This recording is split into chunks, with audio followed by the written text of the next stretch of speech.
우리가 함께 읽은 이 예레미야서 26장에 있는 이 말씀을 통해서 하나님께서 주시는 은혜를 우리가 함께 나누기를 원합니다. 여러분 예레미야서 26장 말씀에는요, 요시야의 아들 여호야김 왕 때 예레미야의 선지자가 성전에서 했던 설교의 내용과 또 그 뒷부분에 보면 한 선지자의 죽음에 대해서 기록을 하고 있습니다. 여러분 거기 20절 말씀 이하에 보시면 예레미야 선지자와 함께 말씀을 전했던 이 같은 시대에 말씀을 전했던 선지자가 하나 나오죠. 거기 우리야라는 선지자가 나옵니다. 근데 이 우리야라는 선지자는 죽임을 당하게 됩니다. 많은 학자들이요, 이 예레미야가 이 우리야 선지자의 죽음에 대해서 왜 기록을 했을까 이렇게 내용을 살펴보니까 어떤 시대든 간에 진정한 하나님의 일꾼이 어떤 마음과 어떤 자세로 또 사역을 하게 되고 또 어떤 신앙을 가져야 되는가 하는 것을 교훈하기 위해서 기록했다고 해석을 하게 됩니다. 오늘 들어보시면 알 거예요. 진짜 선지자와 가짜 선지자를 어떻게 구별할 수 있겠는가 하는 것을 기록한 것입니다. 그러므로 오늘 본문에 보시면요, 이 예레미야 선지자의 이 말씀을 전하고 또 증언하는 이 모습을 통해서 우리가 그럼 어떤 마음으로 사역을 해야 되고 또 어떤 마음으로 신앙생활을 해야 되는가 이런 교훈을 받는 그런 시간이 되었으면 좋겠습니다. 여러분 거기 2절 말씀을 한번 보십시오. 거기 보면 예레미야 선지자가 성전 뜰에 서서 설교를 하는 장면이 나오게 됩니다. 이것은 예레미야 선지자의 두 번째 성전 설교입니다. 예레미야 선지자가 말씀을 전했을 때 성전 앞에서 설교한 적이 한 번 더 있었어요. 그리고 여기 지금 오늘 본문에 나오는 게 두 번째 설교입니다. 이 예레미야 선지자는요, 하나님의 명령을 따라가지고 성전에서 예배를 드리고 나오는 사람들 앞에 서서 그 사람들한테 말씀을 막 외치게 됩니다. 여러분 2절 말씀을 한번 보십시오. 여호와께서 이와 같이 말씀하시니라. 너는 여호와의 성전 뜰에 서서 유다 모든 성읍에서 여호와의 성전에 나와 예배하는 자에게 내가 네게 명령하여 이르게 한 모든 말을 전하되 한마디도 감하지 말라. 그렇게 말씀을 합니다. 하나님이 주시는 말씀, 하나님께서 예레미야의 마음에 주시는 말씀 하나도 빼지 말고 그대로 전해라. 이 말씀을 받게 되는 거예요. 그래서 이 예레미야 선지자는 그 있는 말씀 그대로를 전하게 되는데 그게 무서운 말씀입니다. 여러분 4절부터 5절까지 보면 그 말씀이 나오죠. 4절부터 5절까지 말씀해 보시면요, 너는 그들에게 이와 같이 이르라. 여호와의 말씀에 내가 나를 순종하지 아니하며 내가 너희 앞에 둔 내 율법을 행하지 아니하며 내가 너희에게 나의 종 선지자들 꾸준히 보내 그들의 말을 순종하라 하였으나 너희는 순종하지 아니하였느니라. 내가 이 성전을 실로같이 되게 하고 이 예루살렘 성을 세계 모든 민족의 저주거리가 되게 하리라 하셨느니라. 이 말씀을 하시게 되는 거예요. 여러분 이 말씀을 잘 보셔야 됩니다. 이 예레미야 선지자는요, 지금 성전에서 번제를 드리고 제물을 바치고 속죄하고 예배하고 나오는 사람들에게 이 말씀을 막 외치는 거예요. 내가 지금 드리고 있는 이 예배는 하나님이 기뻐하시는 그런 예배가 아니라는 설교를 하게 되는 거예요. 쉽게 말하면요, 여러분 주일날 교회 오는 사람들에게 너희들 교회만 다니고 예배만 드리는데 그렇게 예배만 드린 척하고 삶을 행하지 않는다면, 말씀대로 살지 않는다면 하나님이 너희 예배 받지 않는다. 그러면서 그러니까 신앙생활 하는 것처럼 하면서 살아가지만 교회만 다닌다고 그게 신앙생활 하는 게 아니다. 그렇게 말씀을 외치게 되는 거죠. 여러분 이 당시 이스라엘 사람이 드리는 예배는 오늘 말씀에 있는 것처럼 율법에는 전혀 관심도 없고요, 선지자들이 잘못했다고 말해도 전혀 회개하지 않고 그냥 예배만 드리는 거예요. 제물만 바치는 것입니다. 그래서 하나님이 무서운 지금 말씀하시죠. 너희들이 그렇게 예배하면 나는 예배 받지 않는다. 그리고 이 성전이 실로처럼 되게 될 거다. 여러분 이 실로처럼 된다는 말이 무슨 말인지 알아들으셔야 돼요. 그 당시 사람들은 다 알아들었어요. 이 성전이 실로처럼 될 것이고 너희가 사는 이 예루살렘 성은 세계 민족의 저주거리가 될 것이다. 정말 무서운 말씀이죠. 이 성전이 무너지게 될 것이고 예루살렘은 망하게 될 것이라는 경고의 말씀을 주신 것입니다. 여러분 그 당시에 예레미야 선지자의 설교를 들었던 그 사람들은요, 사실은 믿음이 없는 사람들이고 교만한 사람들입니다. 그 사람들이 듣기에 이 예레미야의 설교는요, 자기들한테 욕하는 설교나 마찬가지인 거예요. 저주거리가 된다고 그렇게 말했으니까. 특별히 성전이 실로처럼 된다. 여러분, 이 실로처럼 된다는 말은 이 성전이 불탄다는 뜻입니다. 여러분, 이 실로란 곳이 뭐냐 하면 여호수아가 이 가나안 땅을 점령했을 때 성막을 들고 가다가 실로란 곳에 세우게 됩니다. 실로가 12지파의 제일 중앙에 있는 곳이에요. 세겜이라는 곳에서 조금만 위로 올라가면 베델에서 조금만 위로 올라가면 세겜과 베델 사이에 있습니다. 그러니까 이 실로에 성막을 세워놓고 12지파가 다 흩어졌지만 거기서 와서 예배를 드려야 되는 거예요. 근데 이스라엘 백성들이 12지파가 흩어지고 난 뒤에 전부 멀리 떨어져 있으니까 옛날에는 광야를 다닐 때는 다 모여서 다니는데 12지파가 떨어져 있으니까 먼 거리에 있으니까 실로에 예배 드리러 오기 싫은 거예요. 그래서 이 사람들이 집 앞에 가나안 사람들이 자기들 신에게 예배 드린다고 산 밑에다가 제단을 쌓아놓은 거죠. 그걸 산 위에 있는 당이라 그래서 산당이라 그래요. 산당에다가 제단을 쌓아놓고 예배 드리는 곳이 있는데 실로에 가기 싫으니까 우리 집 앞에 있는 그냥 산당에서 예배 드릴게요. 그러면서 안 간 거예요. 집 앞에서 그냥 제물 바치고 예배 드리고 그렇게 하다가 나중에는 이제 우상을 섬기는 것과 섞여 버린 겁니다. 그러니까 우상과 함께 우상을 섬기게 되어지고 우상을 섬기면서 하나님을 잊어버리고 점점 세상을 따라가고 우상을 따라가다 보니까 하나님이 그렇게 하지 말라고 책망을 했는데도 돌아오지 않는 거예요. 그래서 하나님께서 블레셋이라는 나라를 통해서 이스라엘을 쳐서 전쟁을 일으키셨고요. 그 전쟁 때 이 성막에 있는 법궤로 들고 나갔다가 그 엘리 제사장의 아들 홈니와 비나스가 법궤를 빼앗기게 되고 나중에 이 실로가 성전에 있던 장막이 불타버리는 블레셋의 침범을 당해가지고 불타버리는 일들이 벌어지게 된 겁니다. 그래서 실로의 성막이 있었는데 하나님 말씀 순종하지 않게 될 때 하나님이 그 실로를 불태워버린 겁니다. 그래서 실로처럼 성전이 된다는 말은 너희도 이렇게 예배드리면 말씀도 행하지 않고 순종하지도 않으면서 헛된 제물만 바치면 실로처럼 되게 하겠다라는 말은 이 성전도 불태워버리겠다 그런 말이에요. 이 예루살렘 성은 이방인들에게 저주거리가 되게 할 것이다. 그렇게 말하는 것과 마찬가지죠. 그래서 당시 예레미야 선지자가 이 전하는 말씀을 사람들이 들었을 때 굉장히 기분 나빠합니다. 그래서 도리어 예레미야 선지자를 막 죽이려고 하는 일이 벌어지게 된 겁니다. 그래서 성전이 불탄다 그러니까 하나님이 있는 성전이 어떻게 불이 타냐? 어떻게 불이 나냐? 왜 하나님을 모독하느냐? 그러면서 이 제사장이나 선지자들이요 화를 내면서 격동을 하면서 이 설교하는 예레미야를 죽이려고 하는 겁니다. 여러분 8절 한번 보십시오. 8절에 보면요 예레미야가 여호와께서 명령하신 말씀을 모든 백성에게 전하기를 마침에 제사장들이니까 오늘날 목사들이잖아요. 제사장과 선지자들과 모든 백성이 그를 붙잡고 이르되 네가 반드시 죽어야 하리라 이렇게 말하는 거예요. 설교했다고 네가 반드시 죽어야 하리라. 어찌하여 네가 여호와 이름을 의지하고 예언하여 이르기를 이 성전이 실로같이 되겠고 라면은 불탄다는 얘기죠. 이 성전이 불타겠고 이 성이 예루살렘이 황폐하여 주민이 없으리라 하느냐 하며 그 모든 백성이 여호와의 성전에서 예레미야를 향하여 모여든다는 건 뭐냐면 죽여라 이렇게 한 거죠. 이 선지자를 죽여라 예레미야를 죽여라 그렇게 한 겁니다. 당시 이스라엘 사람들에게 이 성전은요 하나님이 계시는 곳이라고 믿었다는 거예요. 그걸 상징하는 곳입니다. 그런데 어떻게 이 성전이 불탄다고 말할 수 있냐? 이 선지자는 사람이 그렇게 하나님 이름으로 그렇게 설교하면 되냐? 이렇게 하면서 하나님을 모독했다고 얘기한 거예요.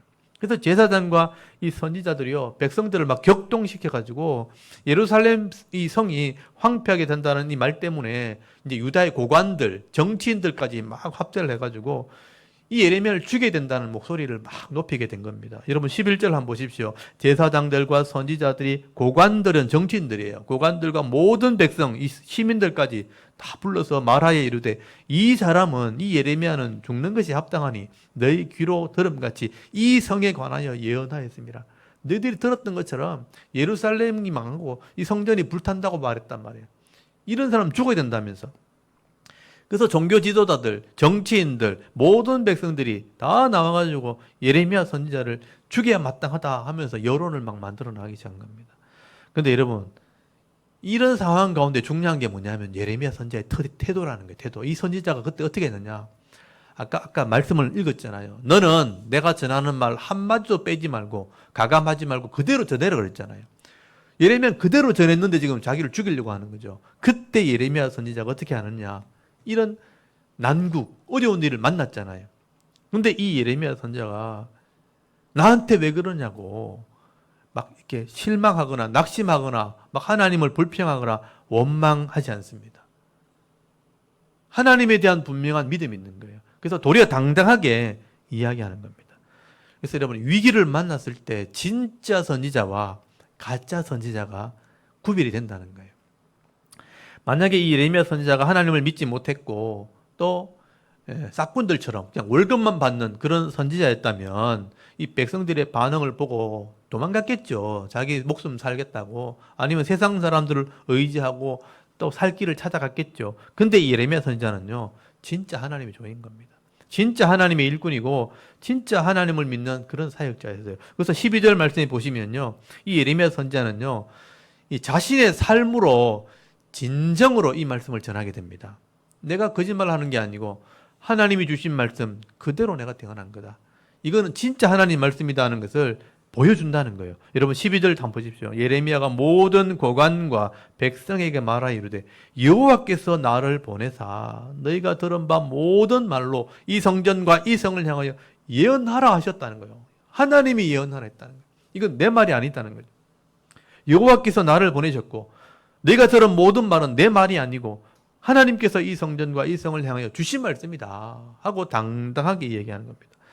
만약 내 말을 듣고 돌이키고 회개한다면 하나님께서 재앙을 내리시겠다고 했지만 돌이키실 것이고, 만약 너희들이 돌이키지 않는다면 그리고 나를 죽인다면 그 죄값은 너희들이 받아야 될 거다. 여러분 도리어 더 당당하게 얘기하는 거예요. 이건 진짜 하나님 말씀이다. 만약에 너희들이 나를 죽인다면 하나님 말씀 불순종하는 죄에다가 선지자를 죽인 죄까지 더 네가 책임져야 될 거다. 여러분 14절 한번 보십시오. 보라 나는 너희 손에 있으니 너희의 의견에 좋은 대로 해라. 좋은 대로 옳은 대로 하려니와 너희는 분명히 알아라. 이 말이 중요하고 너희는 분명히 알아라. 너희가 나를 죽이면 반드시 무지한 피를 너희 몸과 이 성과 이 성 주민에게 돌리는 것이라. 이는 여호와께서 진실로 나를 보내사 이 모든 말을 너희 귀에 말하게 하셨습니다. 이건 진짜다. 진짜 하나님 말씀이다. 당당하게 그렇게 외치는 거예요. 여러분 이 예레미야 선지자는요, 이 자신의 사명이 뭔지 또 진리가 무엇인지를요 분명히 알고 있는 사람입니다. 그리고 내가 사명을 다하고 죽었다 할지라도 내 갈 곳이 어딘지도 알고 있는 거예요. 그러니까 너무나 당당하게 이 말씀을 외치는 겁니다. 그래서 죽음의 위협 속에서도요 자기 소명을 분명히 밝힐 수 있는 그런 사역을 했다는 겁니다. 그러니까 그 현장의 이 모습을 지켜보던 사람들이요, 이 예레미야 선지자의 말만 듣는 게 아니고요, 예레미야 선지자의 눈동자를 보고 예레미야 선지자의 삶을 다 보고 그 진지한 그 진실한 모습을 다 보고 인정을 할 수밖에 없는 거예요. 여러분 16절 한번 보십시오. 정말 놀라운 일이 벌어지죠. 16절에 보시면요, 고관들과 정치인들이죠, 모든 백성이 제사장들과 선지자에게 이르되 이 사람이 우리 하나님 여호와의 이름으로 우리에게 말하였으니 죽일 만한 이유가 없느니라. 아까 선지자나 제사장들은 예레미야를 죽이자 그랬거든요. 근데 정치인들이나 일반 사람들이 볼 때는요, 이 예레미야 선지자가 진짜 선지자인 거예요. 그러니까 우리가 볼 때는 이 사람은 진짜 하나님의 이름으로 말하는 사람이다. 죽일 이유가 없다. 이렇게 얘기하는 거죠. 이 말이 굉장히 중요한 겁니다. 예레미야 선지자를 죽이려고 달려드는 이런 고관들과 제사장들과 선지자의 말을 들어보면 예레미야 선지자의 말만 들은 게 아니고 예레미야 선지자의 삶을 본 겁니다.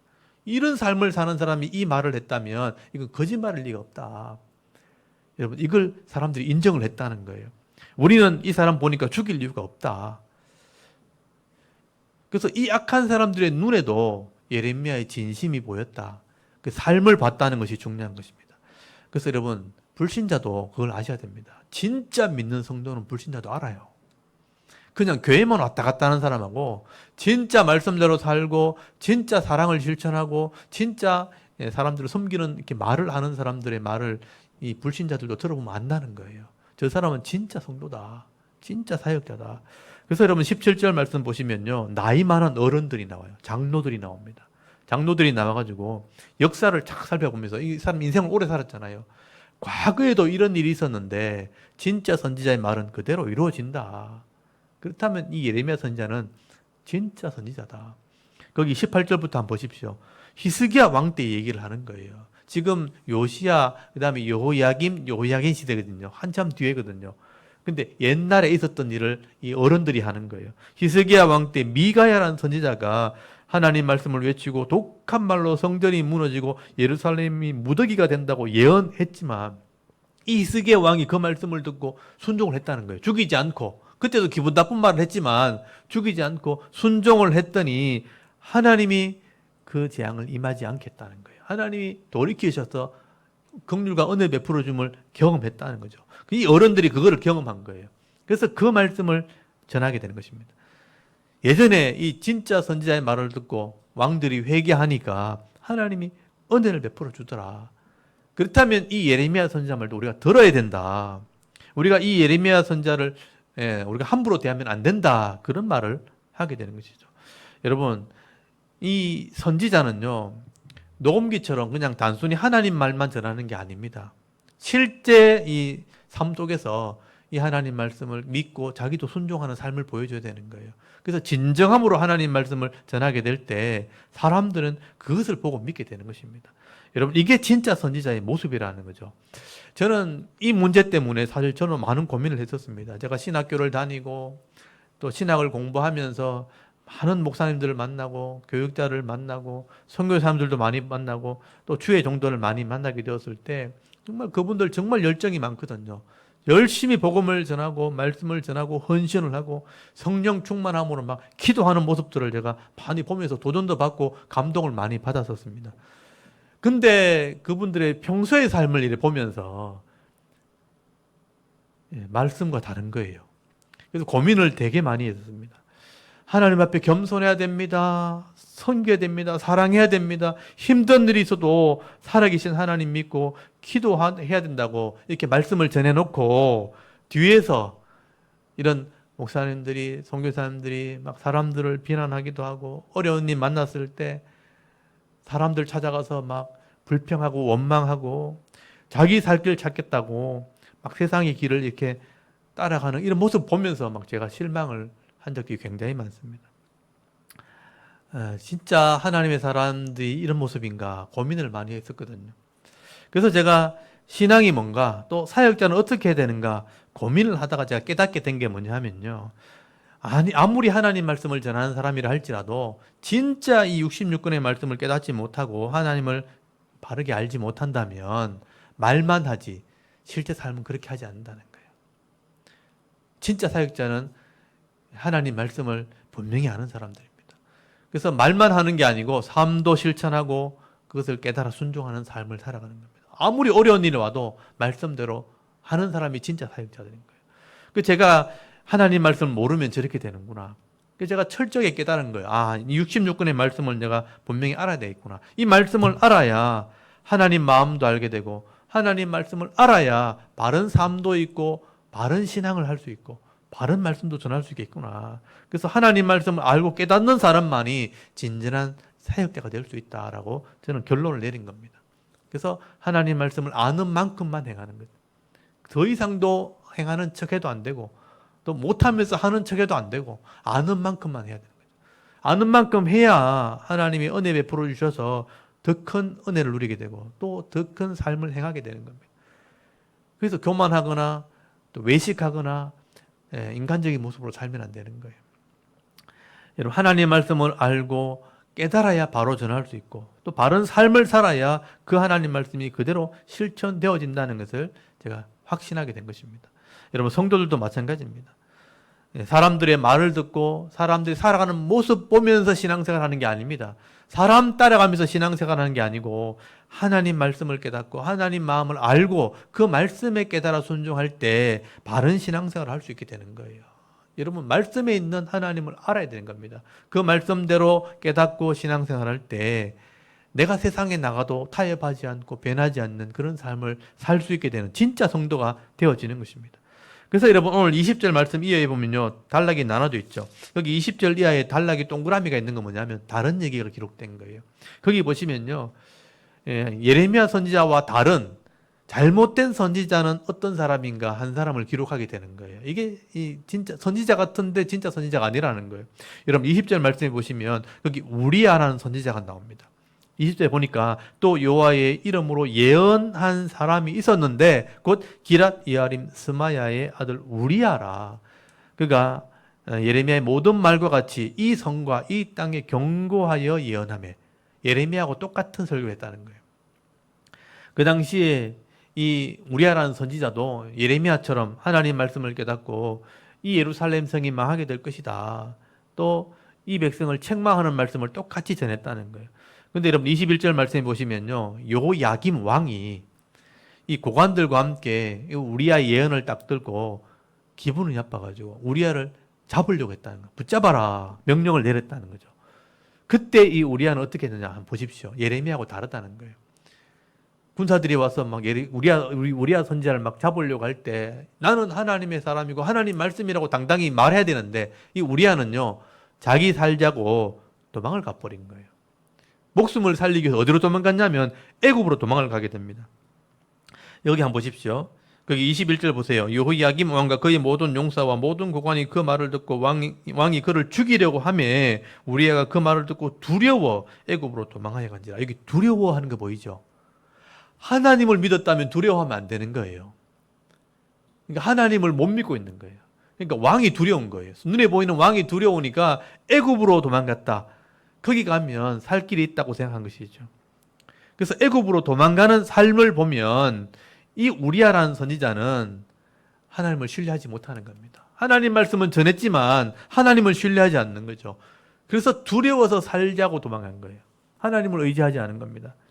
그래서 이 자세히 설명되어 있지 않지만 이 예레미야 선지자와 비교해서 이 기록해 놓는 걸 보면 이 사람이 잘못되었다는 것을 성경이 증거를 하고 있는 것입니다. 왕과 고관들이 볼 때 이 우리야는 진짜 선지자가 아니라는 것이죠. 진리보다는 자기 생명이 더 귀한 겁니다. 또 자기를 보내신 하나님을 믿기보다는 세상이 더 신뢰가 간다는 거예요. 그러니까 세상을 향해 달려갔다는 거죠. 그래서 악한 사람들이 눈에 볼 때도요, 이 사람은 선지자가 아닌 거예요. 예레미야 선지자와 다르다는 것이죠. 그래서 이 우리야는 진짜 선지자가 아니고 하나님을 믿지 않는 그런 선지자다. 그래서 여러분 우리야를 잡아오라고 명령해요.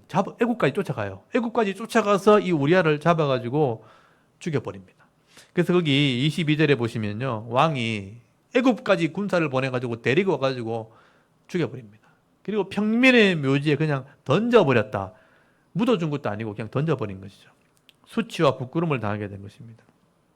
여러분 이걸 보면 예수님 말씀이 생각나지 않습니까? 소금이 만일 그 맛을 잃으면 무엇으로 짜게 하리요? 후에 아무 쓸데없어 다만 밖에 버려져 사람에게 밟힐 뿐이라. 소금인데 그 맛을 잃어버렸다면, 그 사명을 감당하지 못한다면 아무 필요 없다는 거예요. 모래처럼 사람들에게 버림받고 밟힐 뿐이라. 우리야 선지자가 마치 그러게 된 겁니다. 하나님께서 이 예레미야 선지자와 지금 우리야 선지자를 같이 지금 비교를 하고 있잖아요. 이것을 왜 여기 기록해 놓았을까? 가짜를 기록해 놓는 것은요, 진짜를 더 돋보이게 하기 위해서입니다. 그래서 여러분 24절 한번 보십시오. 사반의 아들 아이감의 손이 예레미야를 도와주어 그를 백성의 손에 내어주지 아니하여 죽이지 못하게 하니라. 우리야는 죽었는데 하나님은 예레미야를 보호했다는 거예요. 사람들이 그를 도와주도록 도움의 손길을 붙여주고 사람들이 손대지 못하도록 하나님이 사람들을 통해서 지켜줬다. 우리야는 죽었는데 하나님이 이 예레미야는 보호해 주었다. 다르다는 거예요. 구별이 된다는 것입니다. 여러분 여기 아히감의 손에 이 예레미야를 도와줬다고 되어 있지만 사실은 제가 볼 때는 하나님의 손이 예레미야를 도와준 거예요. 내 일꾼이니까, 하나님 백성이니까. 이 하나님께서 예레미야를 지켜주시고 죽이지 못하도록 그 시대에 은혜를 베풀어 준 겁니다. 그래서 여러분 아무리 악한 지도자들과 백성들이 예레미야 선지자를 죽이려고 해도 하나님이 막아버리는 거예요. 하나님이 도와주는 겁니다. 자기 일꾼을 하나님 지켜준다는 거죠. 그래서 진짜 선지자와 가짜 선지자가 다르다는 겁니다. 차이가 나는 겁니다. 여러분 오늘 우리 성도들도 저는 마찬가지라고 생각합니다. 진짜 성도는요, 하나님을 신뢰하고요, 그 말씀을 따라 순종할 뿐 아니라 내 삶으로 그걸 증언하는 사람들입니다. 말만 하는 사람들이 아니라는 거예요. 그래서 하나님 말씀을 진짜 여러분 믿으시고요. 믿으려면 깨달아야 되겠죠. 배워서 깨달으시고 진짜 말씀을 믿는다면 그 말씀대로 사시면 돼요. 그렇게 할 때 하나님께서 우리 성도에 도움이 되어주시는 겁니다. 지켜주시고 도와주시고 은혜 베풀어 주심으로 세상이 아무리 악하다 그래도 세상이 아무리 어렵다 그래도 하나님이 내 백성을 지켜주시는 거죠. 그 은혜를 누리게 되는 것입니다. 오늘 저와 여러분이 이런 믿음의 간증이 있기를 바랍니다. 오늘도 이 말씀을 묵상하시면서요. 사역자는 사역자대로 또 하나님 백성, 성도들은 또 성도들답게 이 하나님 말씀을 깨달아 또 전하고 순종할 뿐 아니라 내 삶으로 이 말씀을 전가하는 삶을 살 때 하나님의 도우심을 체험하고 하나님의 은혜를 늘 경험하면서 살아갈 수 있는 저와 여러분의 이런 영적인 삶의 모습이 되실 수 있기를 주의 이름으로 축원합니다. 아멘. 우리 잠깐 기도드리겠습니다. 하나님 은혜를 감사합니다. 오늘도 수요 예배 시간에 하나님의 편안와 예배하게 하시고